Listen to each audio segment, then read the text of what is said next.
Good evening, everyone. I've got another travel story for you. Travel story, that is. This one comes from the north of Spain, in the Pyrenees Mountains. I was living in England at the time, working in England and using that as a base to travel around parts of Europe and other parts of the world.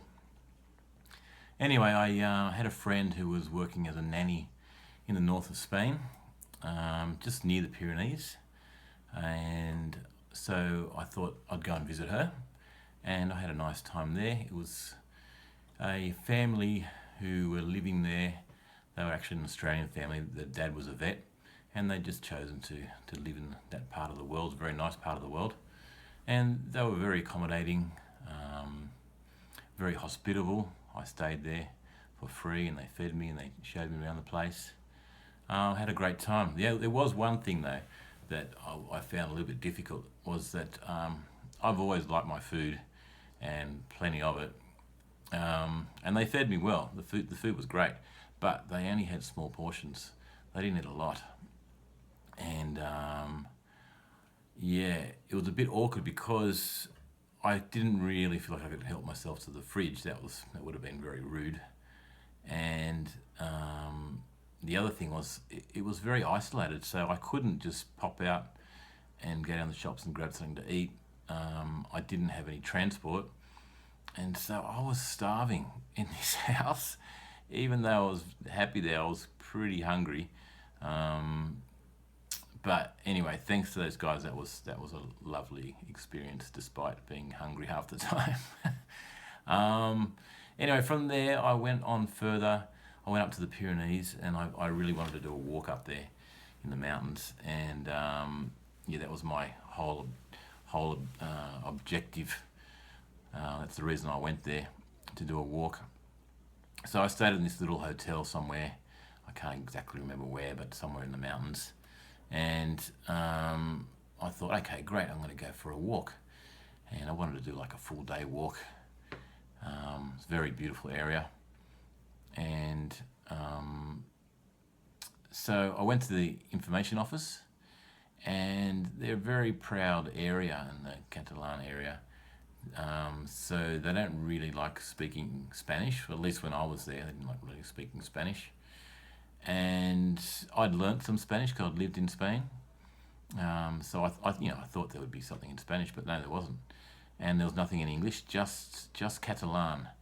The only language that any information was in Catalan. So I was a bit surprised by this, to say the least. But I thought, stuff it, I'm going to go for a walk anyway. And so I got this map, which was in, all the explanation was in Catalan. And I started on this walk, and it was very nice. It was a beautiful day.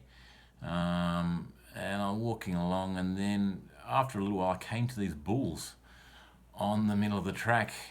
And I was like, wow, okay, just be cool.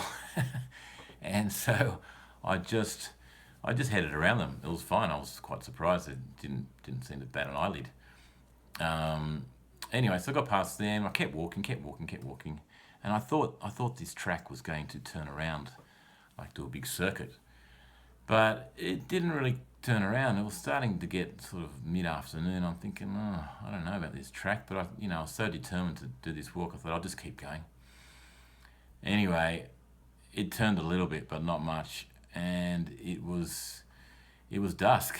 It was getting dark, and I was a long way from where I should have been, and I was in trouble. And I'm thinking to myself, wow, what am I going to do here?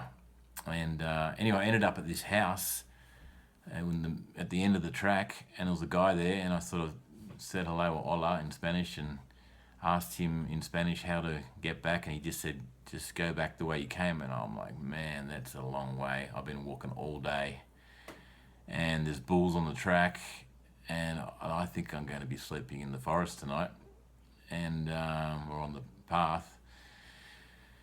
Anyway, I started heading back thinking, wow, this is going to be an interesting night. But after about half an hour, I remembered that there was actually a road on the last part of the track, and it was just like, it was almost dark, and I thought, that's it, I'll hitchhike. That's the only chance I've got. I'll stick out my thumb and hope for the best.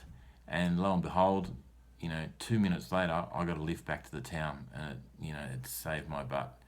The next thing, I got a lift back, and the next thing I was in this bar with some people I'd actually met the night before, and yeah, there I was having a great time. It could have been so much worse, but I had a few drinks at the bar with these guys, and then they took me to a locals bar, which was amazing. It was full of Spanish people, of course, and just having a great time, big jam session, and that was it. That was my trip, but it was a good experience. One of those nights that you think it's going to be shocking, and then next thing it's fine. Yep. Okay. Thanks a lot. I'll get some more travel stories up. They're proving to be very popular. Okay. Take care. Have a good night, and I'll see you when I see you. Cheers. Bye.